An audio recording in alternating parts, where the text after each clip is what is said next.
I think I let in the last one, so why don't you go for it? All right. I will. I mean, yeah. All right. Well.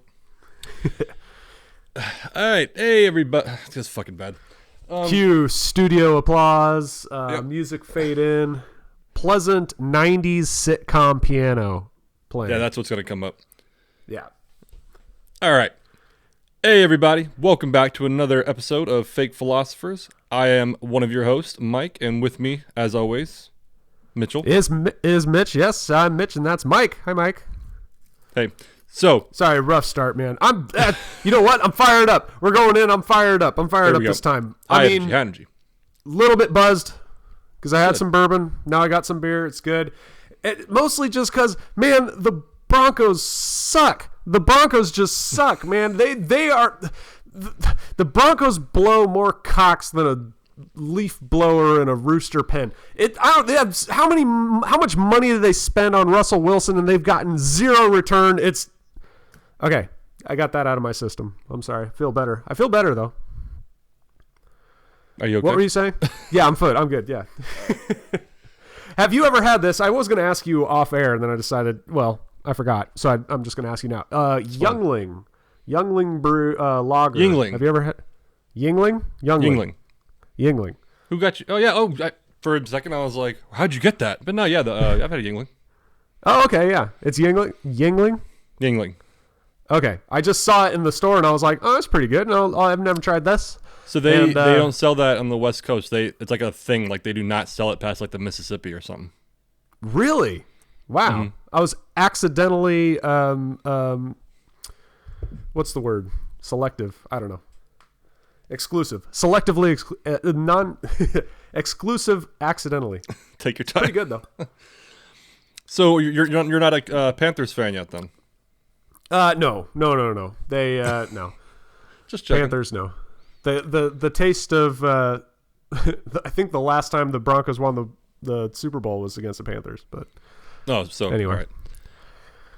Anyway. So I think that the grocery store should have a regular line, an express line, and a GTFO line.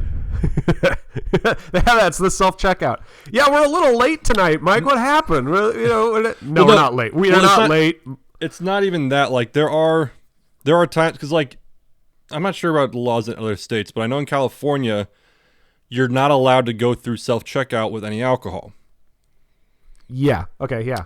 So and I wasn't the only one. And so in the express lane tonight, there was a guy who just had like a 4-pack of beer, and a girl who had a 12-pack of Bud Light ahead of him. It was the person ahead of them that had like 27 items in their cart. Everyone keep note the fact that Mike differentiates between beer and Bud Light. Go on. Yes. But so, yeah, like, so for those of us who have alcohol, we're being discriminated against, Mitch. But it was like, I've noticed like sometimes even the express lane gets bogged down because of that. And I feel like there should be a lane, the GTFO lane. Yep. Where like, you can't just go in it. You have to like swipe, you need to be like approved ahead of time. Oh, okay, yeah. So you could just go in, get rung up, and you're the fuck out of there. This could coincide with my idea for airlines, how like you have like a merit-based airline thing. I thought of you when I thought, yeah. So like a membership for grocery checkout that you have to qualify for. Mm-hmm. And this is for people that like, if you get more than 10 items, you're out. Yeah. Yeah, and I would even pay a monthly membership fee. Ooh, okay. Like how much would you pay? $5-10 a month? Yeah. Or $100 for the year? Sure, the deal. Yeah, I'm in. For an exclusive membership, VIPs only membership, Yeah, well, so you might know this. I remember I knew a guy, he's a fucking electrician or some shit, but he would go to like that was me, asshole. No, it was a different guy. No, okay. You might have this doing it too, but he would tell me about how he went to, because he was trying to convince me to do this at the bar, and I told him to fuck himself. Pretty much but he told me this, how he would go to this hardware store. It was kind of like a mom and pop hardware store, to where he would go there so often that he had a running tab that he would pay off at like the end of every month. Okay, yeah. So he would just walk in, grab shit, and be like, "Hey Joe, this is what I got," and just walk the fuck out. Awesome. Yeah. And Joe, it's like a mom and pop. I guess it's like, okay, cool. And he would write it down, and at the end of the month, he's like, hey, okay, this is what you owe. And they just had that relationship. So apply that to the grocery store. I go to this Vons all the fucking time. Like, yeah, I'll pay the membership. Just let me get the fuck in and get the fuck out. See, have you tried the Amazon grocery stores yet? I just thought of that, and I haven't tried it yet. I think there's one near me, actually. That's one you're going. That's the way you're leaning. I know there's one in Laverne. I think that's the one. I don't know if it's opened yet, but yeah. No, I mean, correct me if I'm wrong. You're very studious on 1800s American history. The grocery stores at the time, like Little House on the Prairie kind of time, you'd go into the grocery store. That motherfucker behind the counter would get that shit for you. You're like, yeah, I need a pound of flour, 2 cups of sugar, 24 bullets, because holy shit. And and the dude would just grab it for you, ring you up, and like, here you go. You pay it now. It's like, no. Paul will be around later to pay that off at the end of the month. Yeah. Yeah. Do you guys have tab systems at your bar? Not. I mean, like, yeah, we have tab systems, like a regular tab system, and technically, if someone's like, I want to pay it tomorrow, we could hold on to it. Oh, okay. But no, fuck you, no. Not really. Okay, I was wondering if that was still a thing. It can be. I mean, there has been times, especially when I was still bartending, to where if it's a regular, I know I'm gonna see. To where I still remember this one guy was like, "Oh my god, Mike! Like I fucking forgot my wallet." And he was being legit, and so I held on to the tab, and he came by that next day and he paid it. Now that's different. I could see that happening. Pretty, that being cool. But no, it was a line. Someone said it. I think it was in Family Guy or something. I heard, the line's like, "Yeah, I'll pay your tab for the month," or something like that. And then I was like, and then I remember the scene from Goodfellas where they're all at the restaurant and he says, "Yeah, put it on my tab," and he's like, "Yeah, but you owe a lot of money here." And I'm like, do people still do that? Do people still do tabs at bars and restaurants and all? Probably not. I mean, not like that. You'd be the one to know if they did. So probably not. There's probably some places that do for like special people, but generally speaking, no. Because that would fuck with your books too. Because like our excuse me, our credit card system drops batches every night. So if you're holding on to a card for like a month, granted it won't go in the batches, but all of a sudden, if this guy owes like $2,000, all of a sudden it's like, oh shit, the last day of the month, this sales on this Monday are crazy. Like. Yeah. So I can't see it happening like that. Yeah, I get that. Okay. Well, anyway, back to the grocery. Yeah, we should have a membership kind of thing, VIP. You have to earn your way in, like the what do they call it in airports when you can go to the pre-check thing? TSA pre-check, yeah. Yeah. So you could like qualify to omit much of the security because, you go into pre-check and you're basically telling people, hey, I've flown at least once before. I know how to do this. And yeah, so you got to have that for groceries. Yeah. 100%. And I think, so if there's a membership fee or whatever, you can't apply for it. The staff has to recognize you. Ooh. Oh, okay. Like, so they have to recommend you. It's store specific. Yeah. Interesting. That'd be like a good... Go on. That'd be a good like marketing thing for like Vons or Ralph's or whoever it be. We have all different grocery stores out here, but yeah, like for your store, you can be a regular at your store and get your picture put up and like, yeah, they're a regular. They have the special checkout or whatever. Yeah, it would inspire loyalty. Your little fucking phone number actually means something now. Oh man, I got a grocery store membership. Well, my wife got it and I just use it, but I have a grocery store membership at the local chain out here called Harris Teeter. I think it's the first time I've ever had a store membership. You never put your phone number in at I've only ever used my parents. Oh, that counts. That counts. So no, but like my own number and all that. So yeah. I don't think I have. This is, of course, I use my phone number at Office Max, Best Buy, and Total Wine. Oh shit! Okay, yeah. Other than that, I've always used either my parents or my wife's. Oh, okay, yeah. Former girlfriend, my wife. I don't know if I should say this. Yeah, congratulations, by the way. I don't know if I should say this, but well, now you have to. I won't say which store, but there is a store that my family has a membership on. But the number we actually use, the name and number we actually use, is my dad's dad. So my grandpa's name and number. Now they're still using it to this day. They don't care. That grandpa died back in 2001. So for over 20 years now they've been using it, and yeah, they don't care. It's all the same. Because even I know comedians have talked about it too, to where if they're like, "Do you have a phone number with us?" and you're like, "No," they're like, "Oh, okay," and they just put a number in anyway. And so you get the savings anyway. So it's fucking dumb. Yeah, the house number I still use for some of the stores out here. The house I grew up with, I think that number has been disconnected for at least 4 or 5 years now, if not more. Yeah. You know what's funny? You mentioned the house phone number. I don't know about you, but when I was growing up, 4th, 5th grade, we you had your friends, your school friends that we go and play with after school or on the weekends or whatever. Sure. We all had our numbers memorized. You call, Josh's house and his number, blah, blah, blah, like run off the top, or Ryan's house or whoever. And so our house had the home phone, and it was in the one designated spot. It was in the kitchen. Sometimes you'd get 2 phones, but there'd be the home point, the home of the home phone. Well, yeah, that number was disconnected about 15 years ago or some shit, whenever I graduated high school, whatever that was. But to this day, my family still says, yeah, I left the keys over by the phone. And we all know where that spot is in the house. Even though there hasn't been a phone there for 10 plus years, that's still where the phone is. No, I get that. Funny thing, too, you said this, and I actually thought about this the other day, when it comes to them phones. So like you said, yeah, you knew all your friends' numbers. Like you knew it by heart. And funny enough, I still know most of my childhood friends' numbers just because of having it hammered in your head as a kid. Same. I still know them. Same.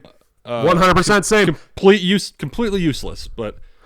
So the night before my wedding, my groomsmen were all friends I've had since 4th grade, and they all came over and were at my apartment the night before my wedding. We all got perfectly sober, and we're sitting there by 2 a.m. We had a wedding. We had to be at the wedding at 8 the next day. It's 2 a.m. We're sober, and we start getting into it. Exactly what you're talking about. We all still remembered each other's phone numbers, and we're sitting around on my couch saying each other's phone numbers. It was mind-blowing, but yeah, crazy. Interesting how that works, the core memory kind of shit.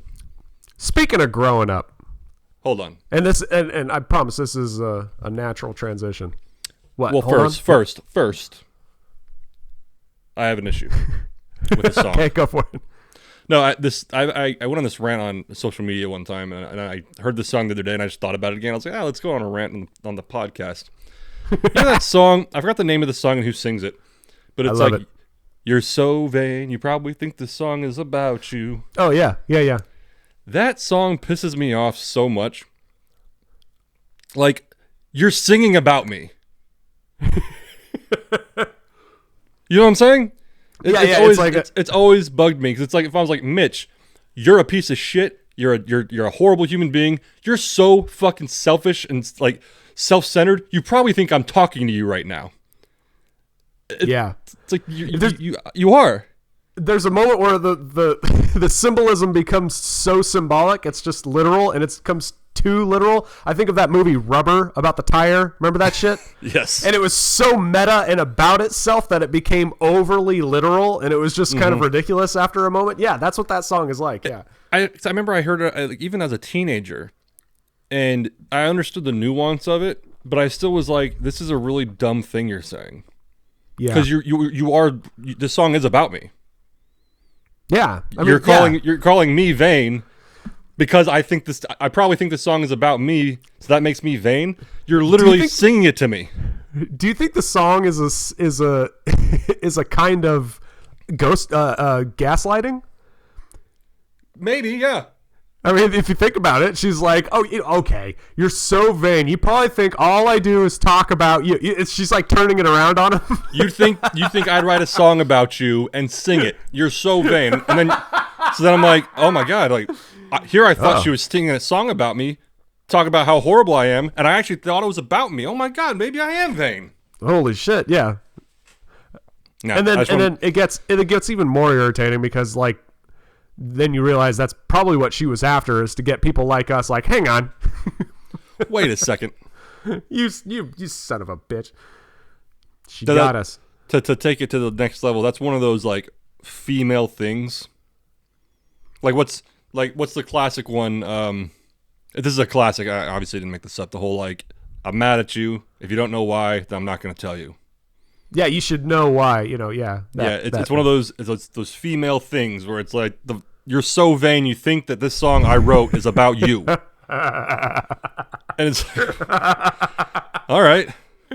Oh, God damn it. One of those female psychological warfare things. No, it's one of those, you can't win, dude. Don't try to win. It's you need to realize women work on a completely different battleground. They're not trying to win. No, that's what I'm saying. It's one of those psychological warfare bullshit things that women do. And this song is part of it. It's kind of like, have you heard Meghan Trainor's Future Husband song? No. Do I look like it? No. I don't know. It's on the fucking radio. But the song is pretty much, it's very upbeat and a catchy beat. I'll give it that. But if you listen to the lyrics, she's pretty much talking about how she's going to be a fucking horrible wife. But how you're just going to have to put up with it.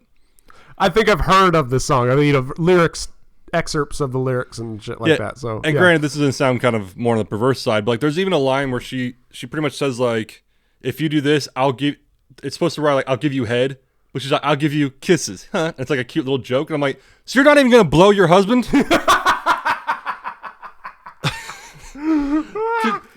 Because she, in the song, she's like, she pretty much says like, I don't cook. Don't expect me to cook. Don't expect me to do this. I might lose my shit. Like the kind of the Marilyn Monroe line.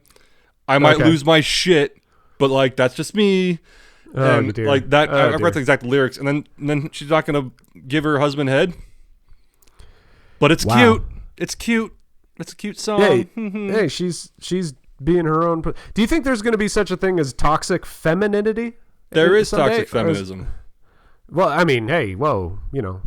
But I'll say that. Yes. That's not controversial.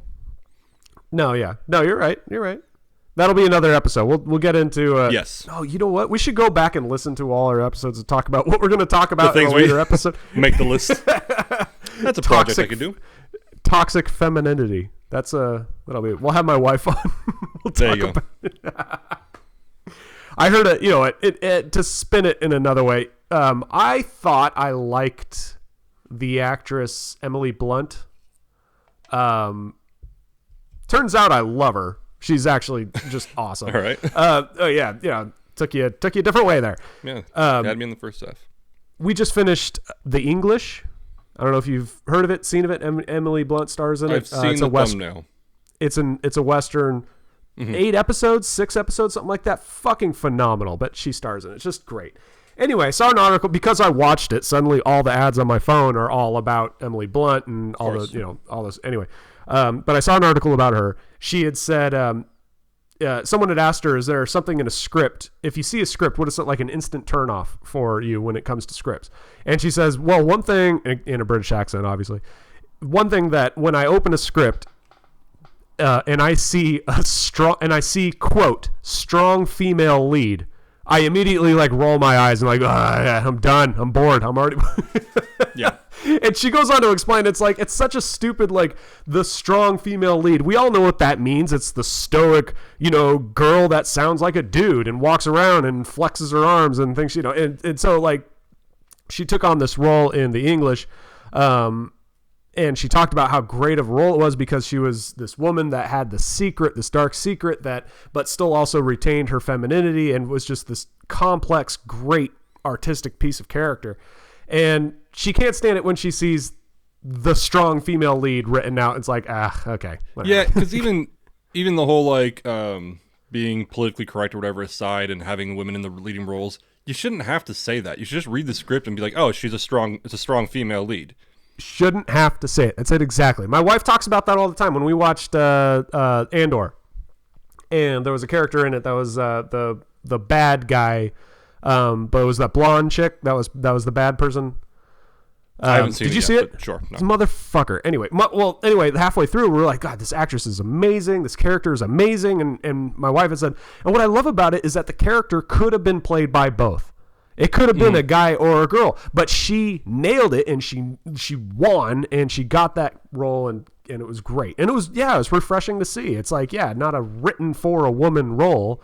it's a woman doing the best job for the role, and it's great to see. Sure. No, I'm actually on board with that too.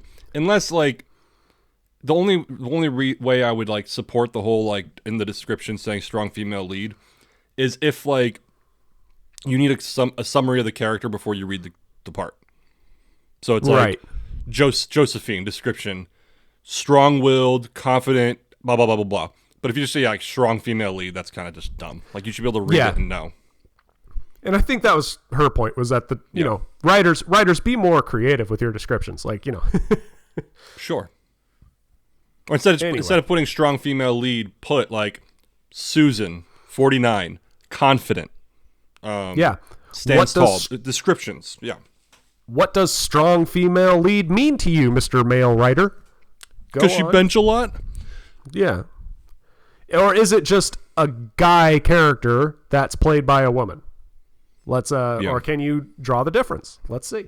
Anyway, you were going on to something and I interrupted you. Yeah, I was talking about, no, you didn't interrupt. You're fine.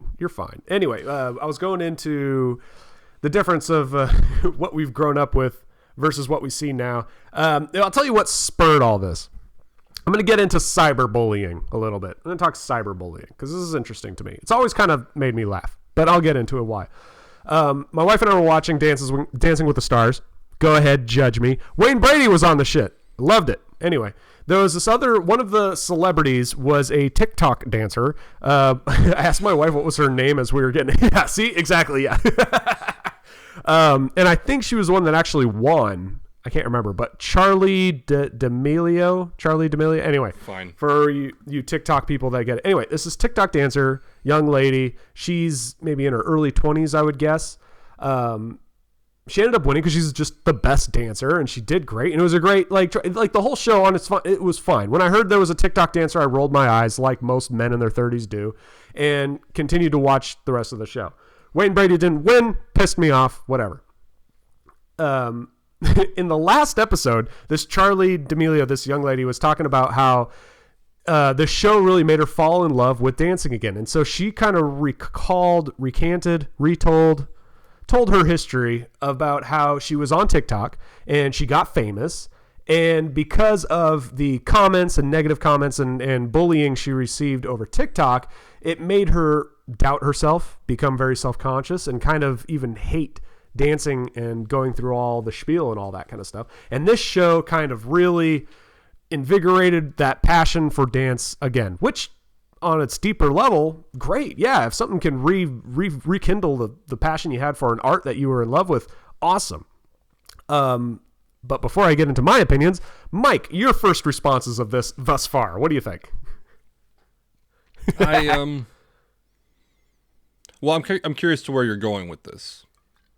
Because I roll my eyes at TikTok dancers, but I'm sure, as we know, the generation before us probably rolled their eyes when we had MySpace. I don't know.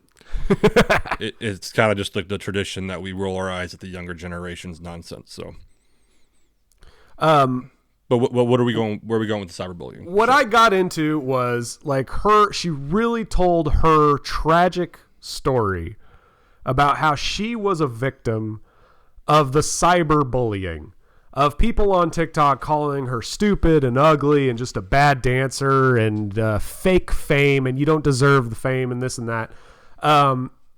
It became kind of just like, just a sob story about a victim of cyberbullying. And that got me on this whole train of thought of, I don't know if I've ever bought the victim of cyberbullying. And I have a few examples why. First one I can open up with, examples why. Examples of the world I grew up with. Like Mike and I grew up in a world where when we were kids, there was no internet to speak of. And then in high school, suddenly internet was everywhere. So we kind of have a good split. I saw someone point this out with the millennials who specifically between.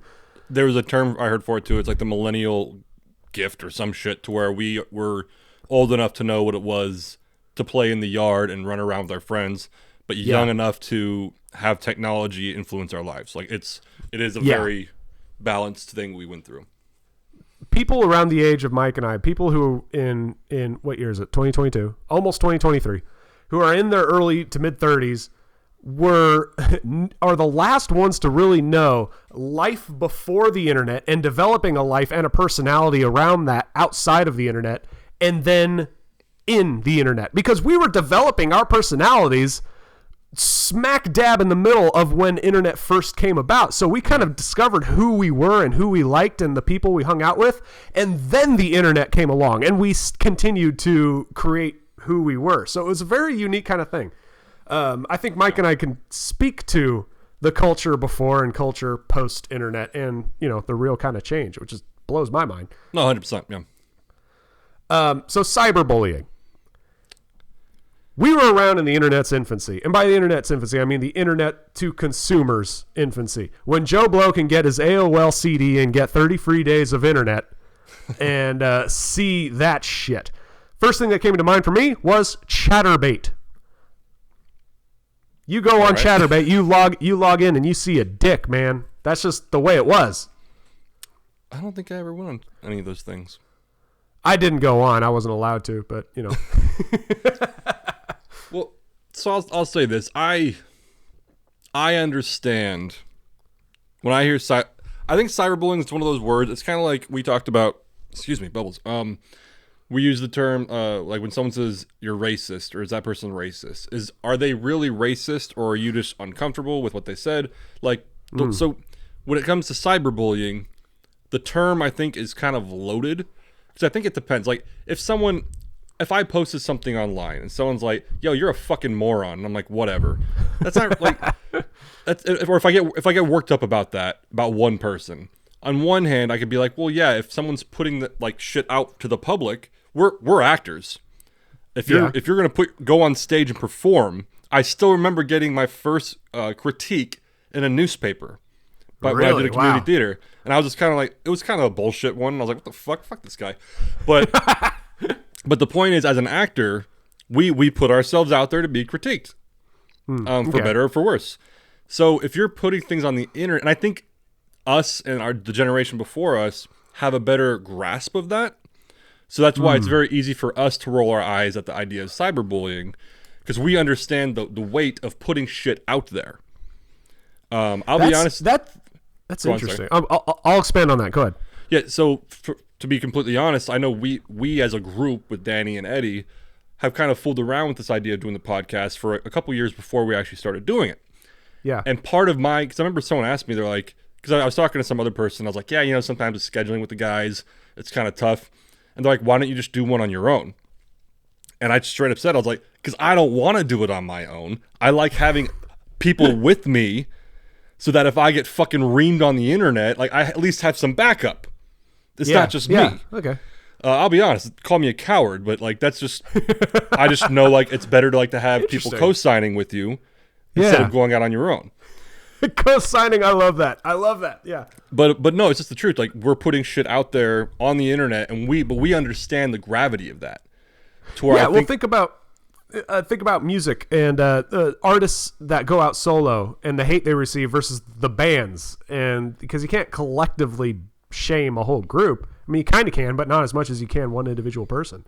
Interesting. Sure. And then if it's an individual, you're just reading it and you're like, oh my God, they're just fucking ripping on me. But if it's like a band, like us, we can kind of hey, you see what this fucker said about Mitch? Isn't that funny? And then you're like, fuck that guy. And it's kind of easier. It's kind of easier. Interesting.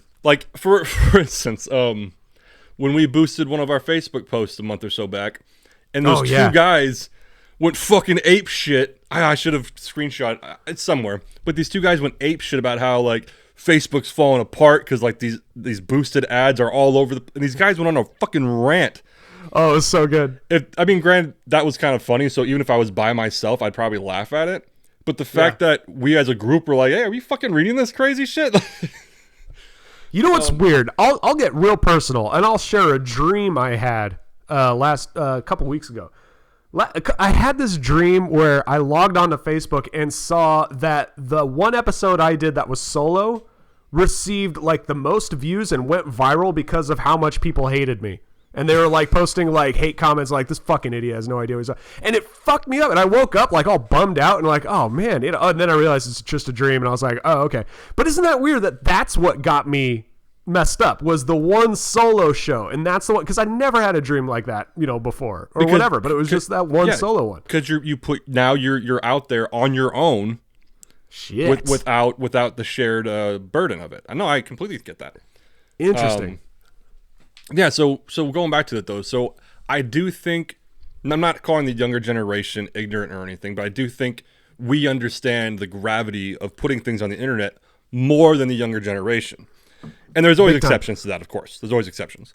So you talked about the difference between private and public, because you talked about the generation before us and knowing the difference between what you say in private and what you say in public and putting it out there.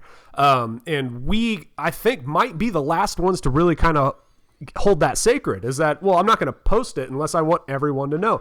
But do you think that the people younger than us, the next generation, those lines have really been blurred? Like, what you say in private, what you say in public is not the same, but it's a lot more gray than it once was. I think obviously they understand what's public and what's private. I think they understand the basic literal concept of that. But I do think there is a blurred line because, like, as you said already, the internet was more of complementary to us growing up and becoming adults. Whereas now it's almost like a requirement. You know what I'm saying? Like, it's almost like this is now part of your life. Like, with us, it just kind of was the cherry as we grew up. True, But going back to specifically the cyberbullying.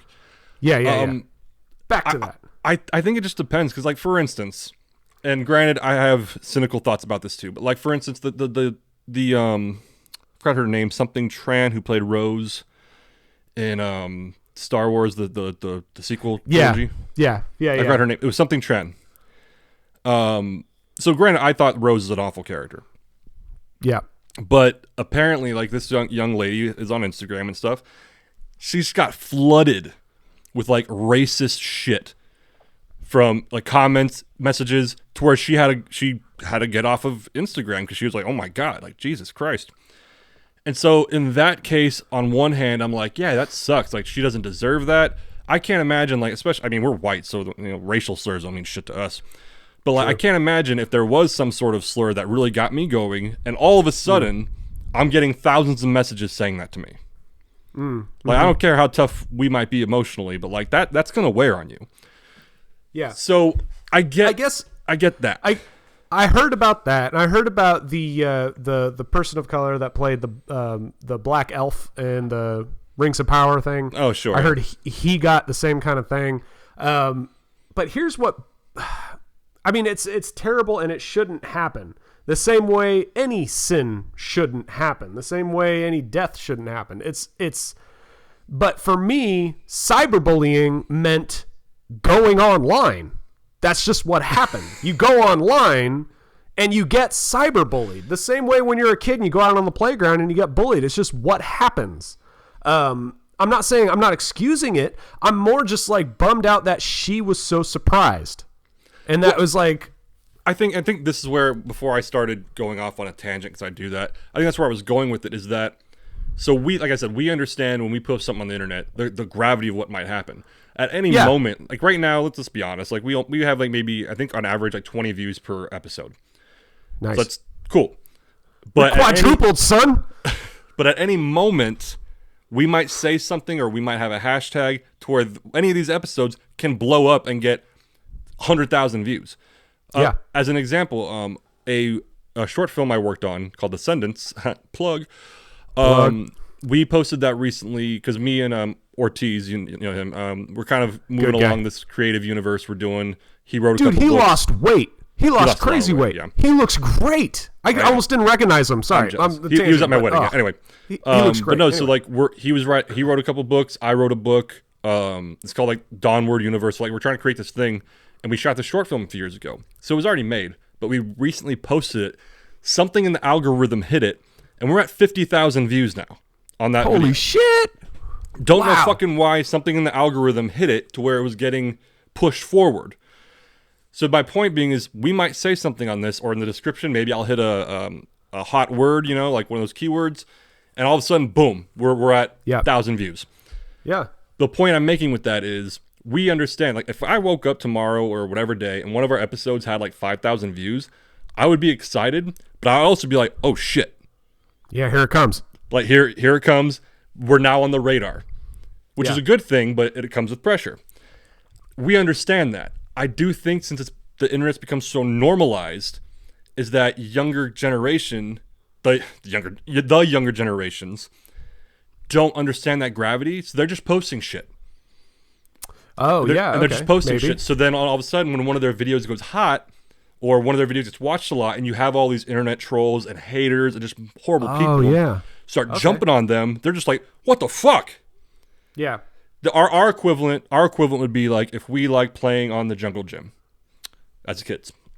And we're just playing on the jungle gym every day, and all of a sudden 5 guys come out of the bushes and beat the shit out of us. We're gonna be like, what the fuck? Like granted, it happens and it's horrible. Yeah. So but we're still like, oh my god, what the fuck is this? But meanwhile, the older kids are watching us like, fucking should have known, dude. Like, you're on that jungle gym. Yeah, I mean, yeah, I do get what you're saying. Like, you raise a kid in the internet world, the age of the internet, and you don't realize that, we probably should have told these kids about all the dark sides of that too. There's all the hope in humanity and the potential and goodness in humanity, but in that there's a lot of fucking darkness. I'd say for every good thing humanity does, there's 2 bad things that follows it. So maybe it's just because we're cynical that we just, like I said, it's just what we expected when we logged on. Yeah, and I'm sure the generation after them will have some new thing that their kids will get fucking bullied somehow in the virtual reality.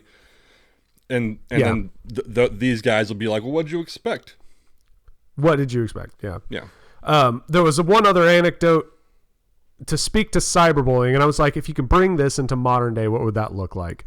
But again, this is a story, Mike, if you know about it, cool.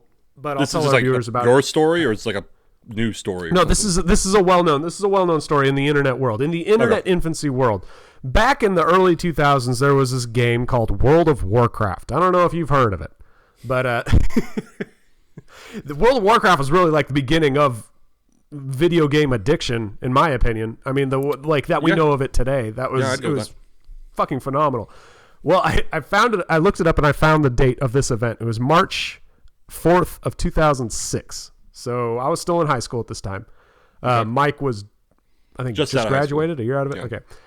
Prime World of Warcraft time. I think a year or 2 after that happened is when South Park came out with their World of Warcraft episode. Everyone was playing World of Warcraft. Well, again, we're in high school, pretty well developed as personalities, kind of, or like getting there, kind of. Internet is still kind of new. First thing that came out of the internet was porn. Second thing that came out of the internet was video games. And that's the way the world goes. Third thing that came out was shopping. And anyway, March 4th, 2006, in World of Warcraft, there was, we'll go back in February of 2006, a player on World of Warcraft, I don't know her real name, but the player died in real life. Like that character, the person actually died. And that person was part of a guild in Warcraft. And so the members of that guild was like, hey, those of you who knew so-and-so, she actually passed away. She had a stroke last week. It was really sad. We're all terrible, like feeling terrible because she was this great person. So we're going to hold a funeral for her in game. We're going to meet at this lake that she liked to fish at. I see you perk your eyes up, Mike, because I think you know about the story. I'm remembering the story now. Okay. So we're going to meet at this lake. We're going to hold a little vigil, a little memorial for this character, for this player, because she was a great person. Everyone loved her, and she loved fishing at this lake. So we're going to meet there on March 4th, and we're going to have a little thing for her. So they meet. And they're having this good time. Well, it's a sad, somber time. They're all meeting there. They're going to they're live streaming or recording the stream of the video so they can show the player's family. While this is happening, a rival clan in World of Warcraft by the name of Serenity Now decide to raid the memorial service. While they're sitting in game, having this memorial, chatting with each other, remembering this great player, this rival clan comes in and kills all the players that are in that memorial. You call it griefing. There's a number of terms for it. Serenity Now put out a video of their version of the live stream of the stream of what had happened, and the video actually opens with all their comments that they received after the fact, and it's actually pretty amazing. But they posted it, and they're like, yeah, fuck you. And so that's the world I grew up in as far as the internet and cyberbullying. It's like, yeah, what did you expect? You put yourself out there, people are going to shit on your face. You're surprised by cyberbullying? Come on. Yeah, no, I get that, and I do remember that. At first, for some reason, I thought you were going to talk about Leroy Jenkins. I don't know why. That was a good one, too. But no, I do remember that, and yeah, I mean, if you go into a Call of Duty lobby and you don't hear the N-word, like, that's a surprise. That's another thing. I didn't even think about that. I do get it. But then if you think about it, if these younger cats grow up to our age, they're going to be used to it now. So at some point, it was new to us. Yeah, that's true. Yeah. And so I will say that was fucked up. I remember seeing that, and I was like, I get it, but that was fucked up. Because that's for the internet, that was pretty bad. That's an example. There's one thing of like trolling somebody or just talking shit, but then like there's lines where it's like you're just trying to like make people miserable. Yeah. And that was one of those things what like the internet does. No, but like that's one of those things like just let those motherfuckers have like just let them do their thing. Kill them later. Like let them do their goddamn nerd shit. No, see, that's where the true nature of humans comes out, is because the internet was at its base a free forum where humans can do whatever they want, and not only and everyone just assumed everyone's just going to do their own thing and be happy. But no, you come to find out humans will go out of their way to make other humans miserable. That's what I remember someone was saying, like to find the true nature of somebody, see how they act like in traffic or on the internet behind a miscellaneous profile or anonymous profile. Excuse me. Shit. Yeah. That's how you see the real person there. It's one. This will be for another episode, but the discussion of are humans basically good, or at their root, are they basically good or are they basically evil? Or bad. Sorry, that's more drastic. And I've always believed that humans are basically bad, and it's the responsibility of society or kinship or religion or whatever it is that makes them good. If you need proof that humans are basically bad, look at the internet, where we have no rules and we're terrible. Or history. Or history, yeah. Yeah, and I think with the internet too, what it kind of boils, it's like, think about when you play a video game. There's no consequences in real life. You're having fun. I can't tell you how many times just after a long shift, I'll get on GTA and just start mowing people down. Just to let off steam. There's no consequence. We talked about that. I remember Danny was like, wait, what? All right. Because Danny's a good person. Danny's just a good person. But even like I have, Ortiz is a great example. I have other friends who will play like RPGs where you could like be the good guy or the bad guy. And they'll be the bad guy and do awful shit. But there's no consequence. But I think a lot of people, too, when they're on the internet, because even in traffic, there are consequences if you piss off the wrong person. On the internet, that doesn't really exist. So I think a lot of times people don't understand what they're saying, because to them, it's almost just a game. That user in the chat room or that user in the game you're playing or whatever it is you're interacting with isn't a quote-unquote real person. This is part of the game. So when you start doing these horrible things, like the actress from Star Wars, I bet a lot of those guys didn't really think like she's going to read this and have a human reaction to it. I think they were just like, we're talking shit about Rose. Like, I don't think they understand what it is, which I think is part of the cyberbullying problem, is that people, it's not a face-to-face thing. Like, a lot of those people aren't going to say that shit to your face because there's consequences. 100%. But on the internet, you can do whatever you want. What's his name? Steven Crowder had that whole thing where he would find other people that post hate about him and say, if I ever meet Steven Crowder, I kick his ass. Well, he finds him in real life and goes up to him at a bar. Is like, hey, here's your chance. What's up? And the guy like runs away and all that. But yeah, I remember. And granted, I'll say this: I'm not a fucking tough guy, but I remember I was playing Xbox and this guy kept just fucking talking shit. And he's like, I'll fucking kill you and your family. And I was like, where do you live? I live in this city. And I said, I live in this city. Come fucking get me, bro. And Let's go, like, bro. What are you talking about? I was like, I'll DM you my address. Woo! And granted, he was still talking shit, but like people in the chat were kind of laughing at him because I was like, dude, come get me. Yeah. Like, come get me. I love it. Granted, if he did come, I'd probably be like, oh, fuck. But yeah. Fake address. But in the moment. No, I remember someone talking, I remember some comedian talking about road rage, because you mentioned traffic. Road rage is there's that separation where you're in your shield and other people are in their shield, and you don't see the people, you just see their other mobile shield. So there's that separation there. That's not a person that cut me off. That's this, this thing that I just hate, and I'm screaming at it and whatever. And then, you park, and then all of a sudden a human walks out of the car, and you're like, oh shit. Yeah, and then so that kind of element times a million is what the internet is, because it's just Twitter comments and the Call of Duty chat groups and TikTok comments. And back to the point. I guess what I was just saying was just it seems so silly to me to take cyberbullying seriously, but then again, I don't have a livelihood built on it. I don't have an identity built on it. There's that as well. And I think, some of it has to do with just getting your thick skin. But I do think, I know to us, obviously, being older and living with the internet, like I said before, I'm repeating myself, we understand when you put a video out there, the consequences of what might happen. But I don't think a lot of these younger people do. And so to us, it's like, of course you're getting fucking trolled. But to them, it's like, oh my God, I just posted a video of me doing the Macarena. What the fuck? Yeah. And so, and the traffic, that's a good example too. I think it's just a dehumanization thing too. Yeah. Because go on. We've talked about how easy it is to fall into the debate trap of politics on the internet, and how frustrating it can be, versus how relieving and invigorating it can be to chat with someone about politics face to face. When you get into a comment debate, it's aggravating. It's frustrating. You start saying the wrong things, and you start reading the wrong things, and you all get into it, and you have your internet right there. So you go to imright.com and you find the stats that you want and whatever, versus when you're actually sitting with someone and it's like, oh, it's another human. Look, I can see how they're feeling, and it's just different. And you can read their tone as well. When you're typing something, the tone is lost. Yeah. Big time. Yeah. Was there? Okay. Obviously, there's a difference between cyberbullying. In my opinion, cyberbullying is just when you get called something bad on the internet, and people call it cyberbullying. It's like, you know what? Grow up. Come on. Whatever.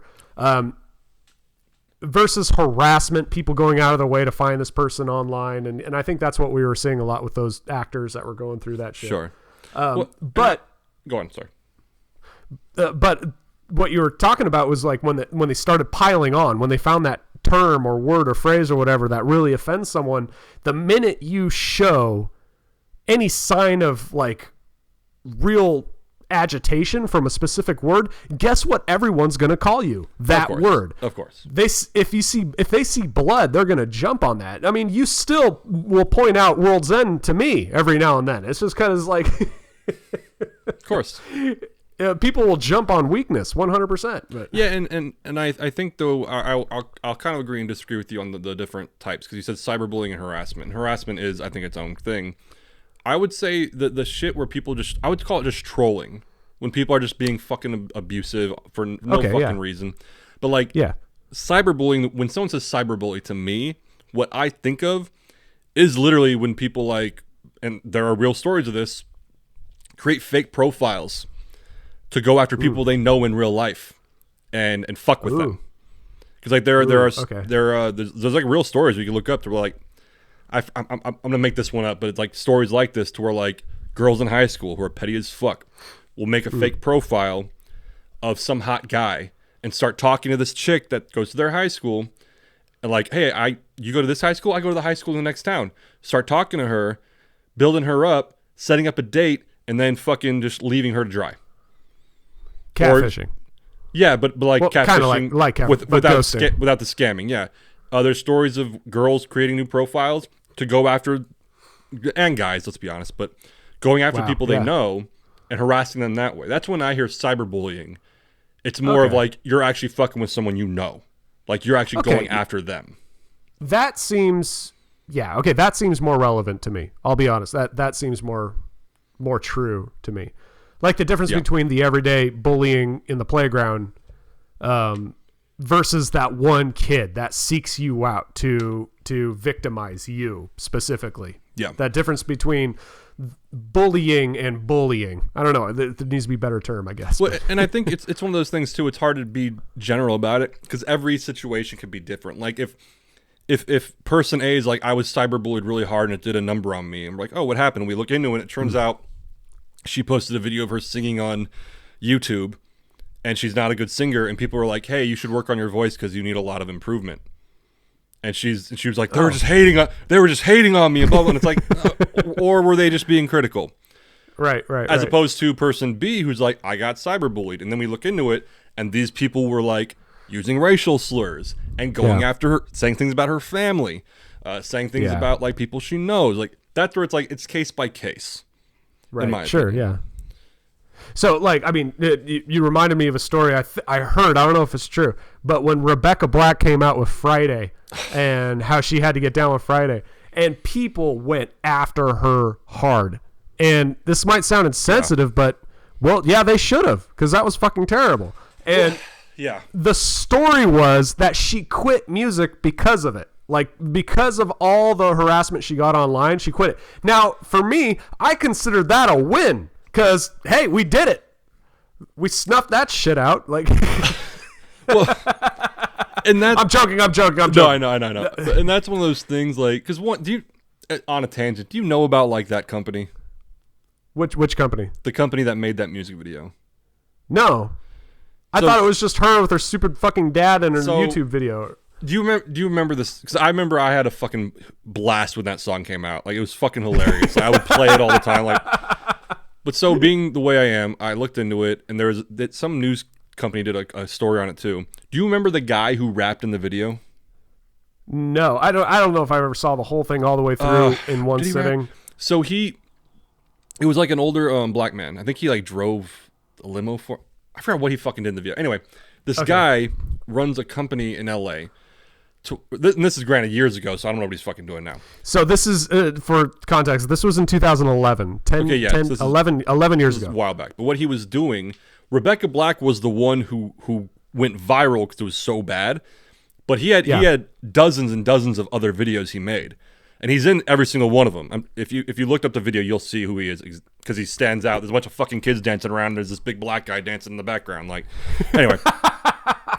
Awesome. Okay, I didn't know that. Interesting. Yeah, so what his company does for X amount of money, these rich people in Beverly Hills and out there, is that for like, I forgot the price, $5,000, he'll make your kid, he'll write the song, he'll put together the music, and he'll make a music video for your child. That's what he does. Okay, yeah. And most of them are all like really bad. There's a couple that were okay. Like there was a Thanksgiving song that he made that I still have on my Thanksgiving playlist when I have people over for Thanksgiving. It's not very good. But so that's where she came from, is that this poor fucking kid, granted, like I said, I laughed at it. I can't say I'm completely, innocent, but this poor fucking kid, her parents were trying to give her a gift by like a song, a music video, like, hey, you're gonna be in a music video. Yeah, your friends will come out. Yeah. And then she just gets fucking ripped. She didn't see that shit coming. She was too young. She didn't know. What? Fuck that. You know what? No. No. You know what? You're given... Okay, grew up in the most privileged place in the fucking world besides Abu Dhabi, and you're given a bunch of money to... Even if you're mediocre, this is your chance to shine. And so you're given a bunch of money, this quality production video, and I know it was in quality, but look at the lens, it was fine, okay? You were given every opportunity to have what little talent you have blossom, and it was still shit? No, it was bad. It was bad. I'm saying it's horrible. I'm saying it was horrible. I'm agreeing with that. And I'm not saying it was all her. I hear you. It's not all her. But I'm like, if anything, this is just an exclamation mark on the point. It's like seeing those people in college who have paid to major in acting, and then they're just terrible. It's like, look, here is your sign. Pick something else because you just don't have it. I'm sorry. And it took her going viral and everyone in the world to agree that she is terrible. I feel bad for her. That was... What do you think about Jake Lloyd then? Who's Jake Lloyd? Jake Lloyd's a kid who played Anakin Skywalker, and he was in Jingle All the Way. You know about him? Yeah, that kid. Oh, that little kid. Didn't he get arrested for? Didn't he get arrested for meth or some shit? Probably, but so he after episode 1 came out, I might have the timeline wrong, but it was Jingle All the Way, then episode 1 of Star Wars. That because because he didn't do a good job in that movie. Child actors, 9 out of 10 of them are all fucking awful. But so he got bullied so hard in person too, not just on the internet, person, because of his portrayal of Anakin, that he was like, fuck acting, fuck Hollywood, fuck. So imagine that poor fucking bastard, that he was just trying to be in a movie and then ruined his fucking life. Like in a sick way, it's like kind of funny, but like that sucks. That does suck. Yeah. Poor bastard just wanted to be in the fucking movie, wanted to be an actor. What makes me laugh is 100% that could have been me, and I just know it would have been a different story. And I'm like, oh, that 100%, I could absolutely. I was like, why are you laughing? Can't you see yourself? Like 100%, I could see myself in that situation. And oh my God, he probably tried to find himself at the bottom of a bottle, and just because of all that, oh man. That's why when you said, didn't he get arrested for meth or something? I don't know, but I wouldn't be surprised. It wouldn't be surprised. Oh no! Like I'd be fucking doing meth at this point too if that was me. I mean, this might be morbid, but we mentioned in the previous episode, like, rest in peace, the Green Ranger. That dude was idolized. I can't imagine any forum in which that man would have received a negative comment, and yet. Well, that's I think that's more just mental illness. I don't think that's like cyberbullying. I think for the most part he got a lot of love. Okay. I think that was just mental illness. I don't think that had anything to do with like bullying, because he would just kick your ass. Well, hopefully Anakin is healthy as fuck, because holy shit. Saying. And then but so we have to put into context too, when we talk about the cyberbullying shit, that so for us, when you thought about bullying growing up, it was face-to-face, because that's what we did growing up. As we got into high school and shit, and the internet was more prevalent, some of that shit did transfer over to social media, like the early days, Zynga, MySpace, even just texting on your phone. This shit transferred over. Yeah. When these kids, if the norm is the internet, is the norm, of course, like everything else, things transfer over. So the bullying is now being transferred over to the internet.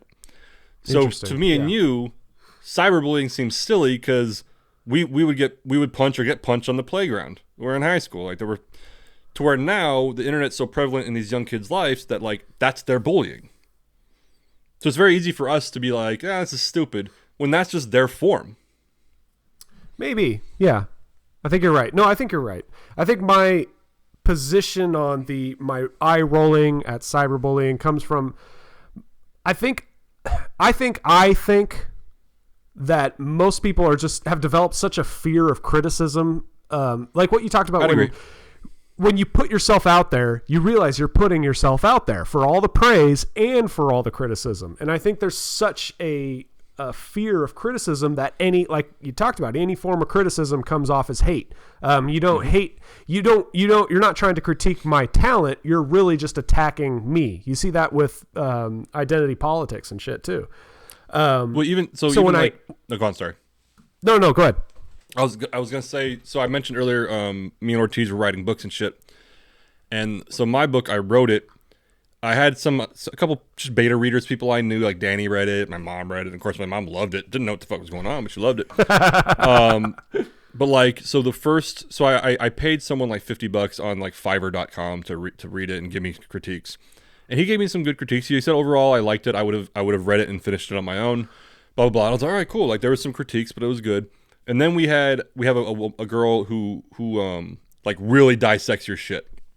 So I got her to read it. And man, I was like, fuck. Like it was like her written notes, generally speaking, like there was some good stuff, but like she was just fucking ripping parts of it like just to shreds. Just brutal. Yeah, brutal. And then we had a Zoom call, and she was very polite, but like, yeah, just ripping it apart. And what I came to realize though is that one, she's not doing it out of hate. We were paying her to do it, and she was just trying to make a better product. And two, overall, like I think if I broke it down, she gave like my book like a B- at the time. But she was just like, I had an acting teacher professor that did this with plays. She's like, you're rarely going to hear good notes from me. Because in her head, she's like, if you're doing it right, I don't need to fucking do anything.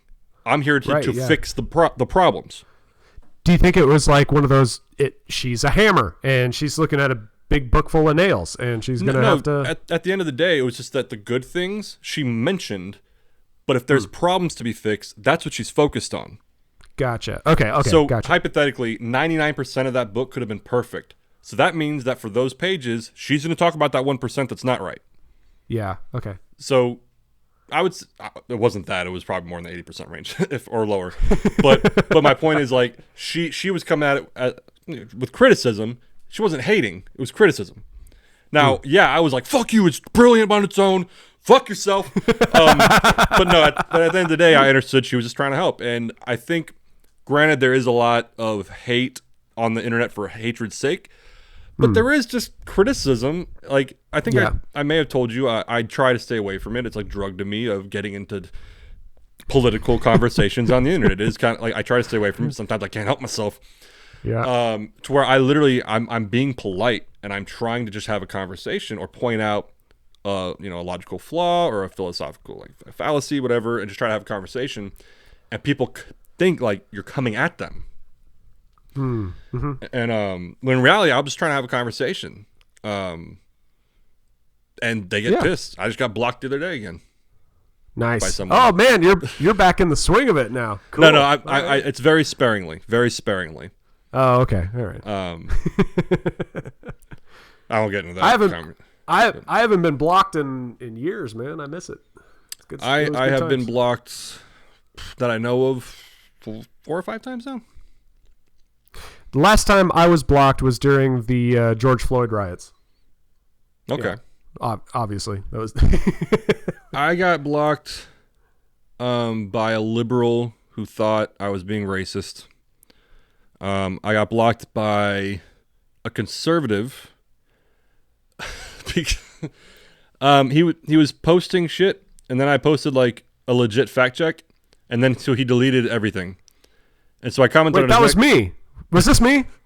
No, it wasn't me. That's why you don't see me on Facebook anymore. No. And so then he deleted it, and I was like, on another post, I was like, hey, why are you deleting shit? Like, why are you deleting my shit? Oh, I remember this, yeah. And then so he actually deleted, I screenshotted my comment. Right. He deleted it, and then I posted the screenshot like, dude, you're deleting my shit. Like, I'm proving, like, what are you doing? He ended up blocking me. And then another guy blocked me. This one guy, he's on a friend's website or a friend's page, and this guy, I was out. I know when I'm being a prick. I know it. I wasn't being a prick. I was being very polite. Okay, all right, I believe you. And he kept saying like, quit being a dick, capitalized dick.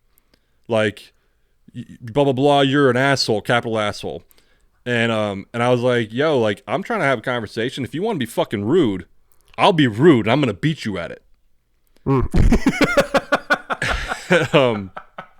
gonna beat you at it. So he kept saying like dick, asshole, but it was always in caps, and it was weird.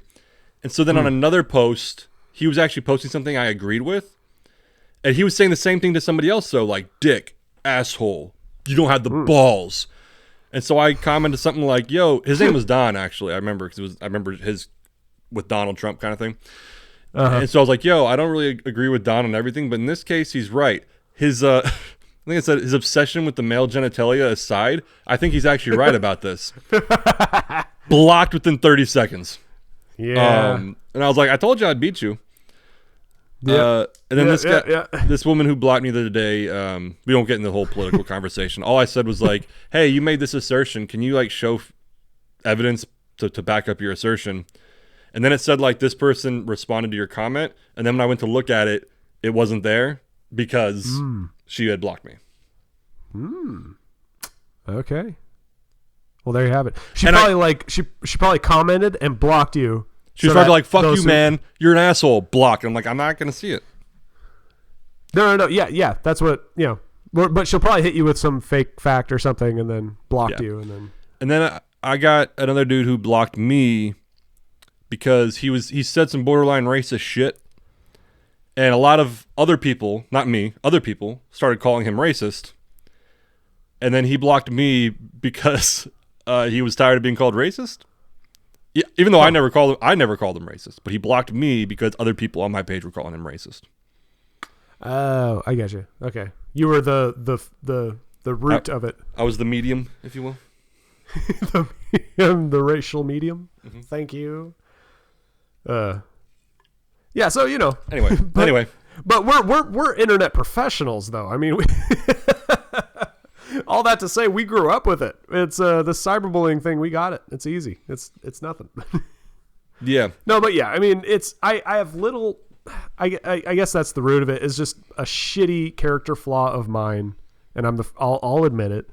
I have little sympathy for people who try to get sympathy for the bad time they've had online, or any kind of celebrity that because they receive any kind of hate, I immediately turn off to it. And I'm like, I have no sympathy for you. I'm sorry. Well, that's put yourself out there, you're going to get criticized, and that's what's going on. You just beat me to it. I do think there's a level of that if you aspire to be a celebrity or known in the world, as we kind of do, just doing the podcast, you have to know that there is this side of it that you're with all this attention comes the bad attention. That's what I remember, and we don't have to get into the political aspect because this actually applies to all politicians. Some people that I would talk to would say people are being unfair to Trump.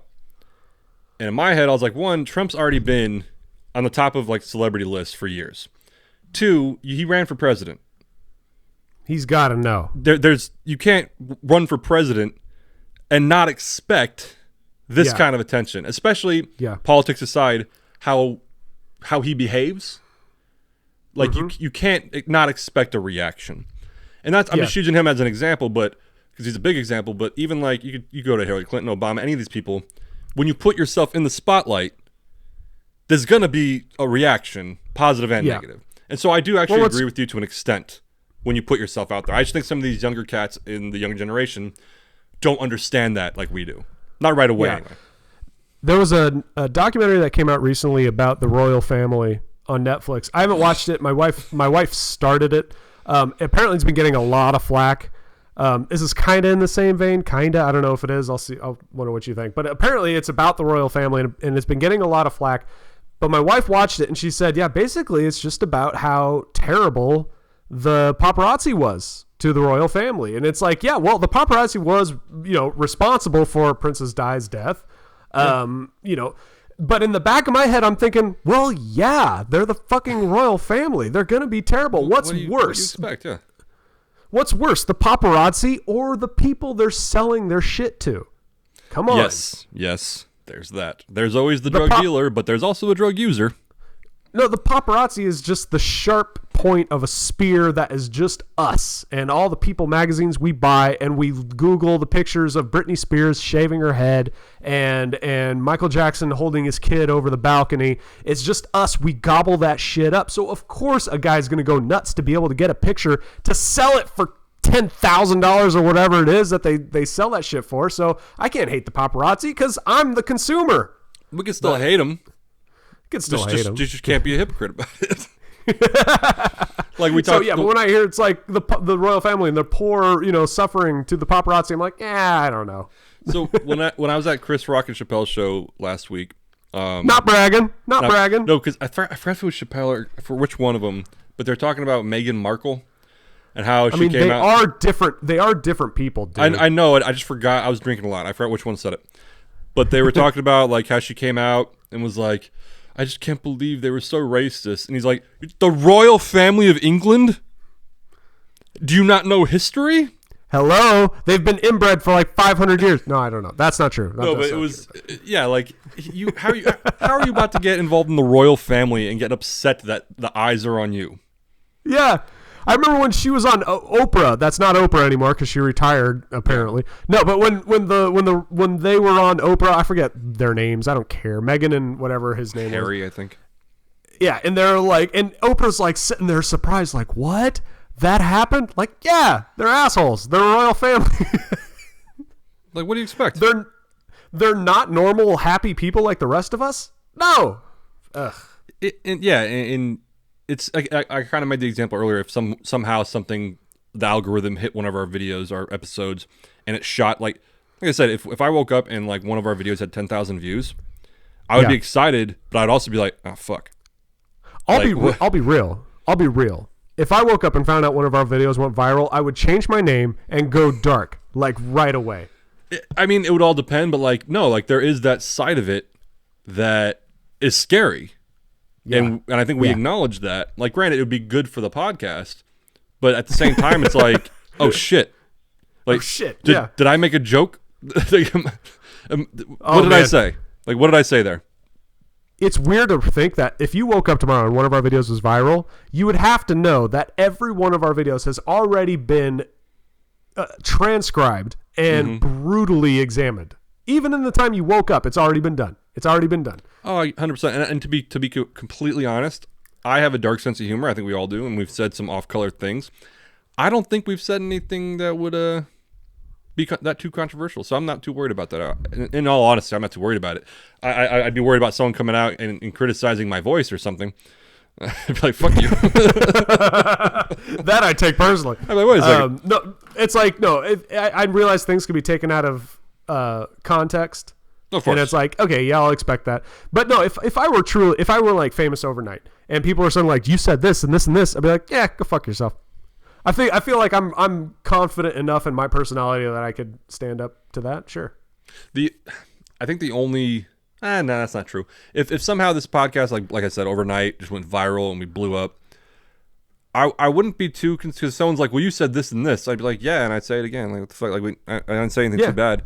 The only issue I would take is if there was some sort of, which to be honest is why I've never said the name of my restaurant. At the off chance is that if we did blow up, it would be inevitable that somebody would link me to the restaurant. And then that's where I would be worried. Okay. For real life consequences, if so to speak. Yeah.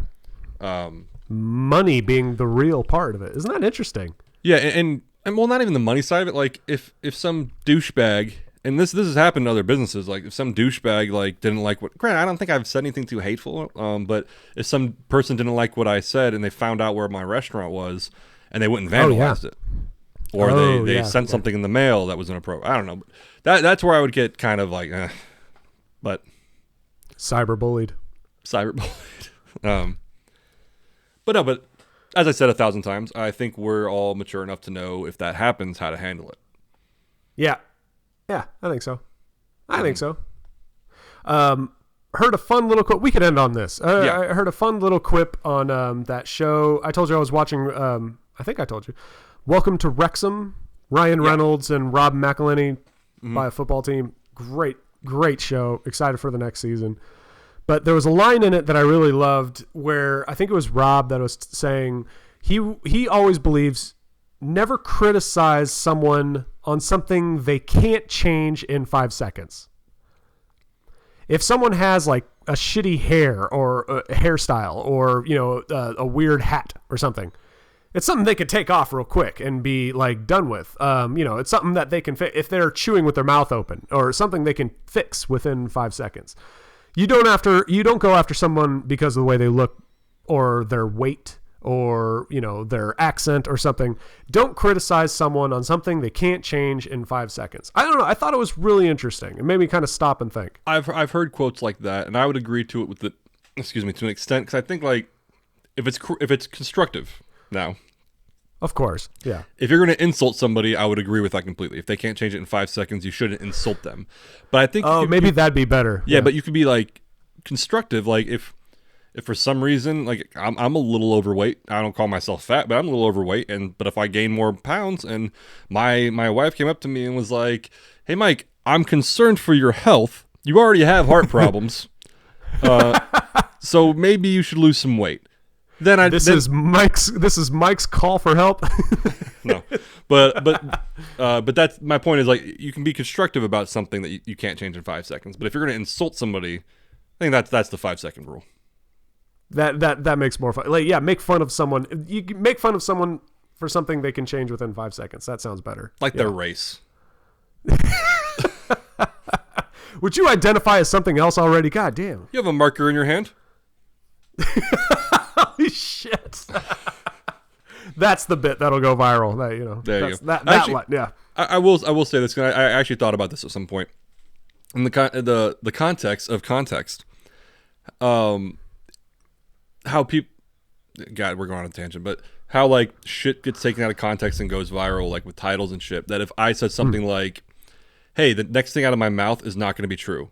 Black people are inferior," and so then that quote, Mike said, "Black people are inferior," becomes a headline.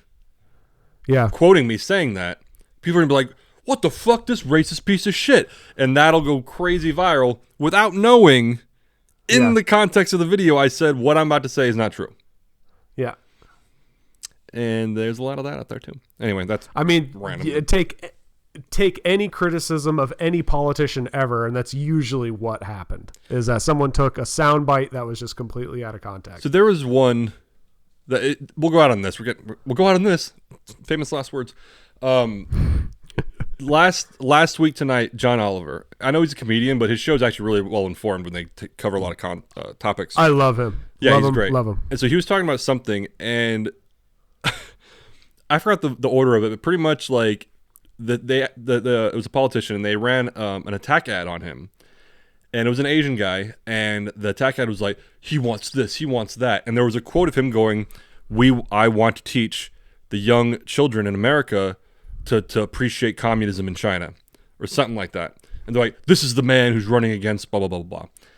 And then John Oliver was like, "The problem is," and they cut, and what that came from was an interview where he's like, "Yeah, if you listen to these people who are opposing me, they're going to tell you that I'm in support of teaching our kids about communism." Holy shit. So literally what the guy was saying is what they did. It was fucking surreal. Yeah. Awesome. Yeah. But anyway, last thought. Yeah. Hey, you mentioned the shitty child actors, how 9 out of 10 of them are terrible. Watch the movie Black Phone if you haven't seen it yet. There's a bunch of kids in it, and they all are really good actors. So not a bunch of kids, but there's a few kids in it, and they're actually really good actors. So if you want some hope in the child artists, Black Phone, really good. Check it out. Gotcha. All right. And we'll be out on that. Thank you for listening, for those of you who did. Thanks for listening. Thanks for those of you that did. Like and subscribe. What do people say? Like and subscribe. Comment. Reshare. Yeah. Whatever. Yeah. All right. And teach your kids about communism in China. Of course.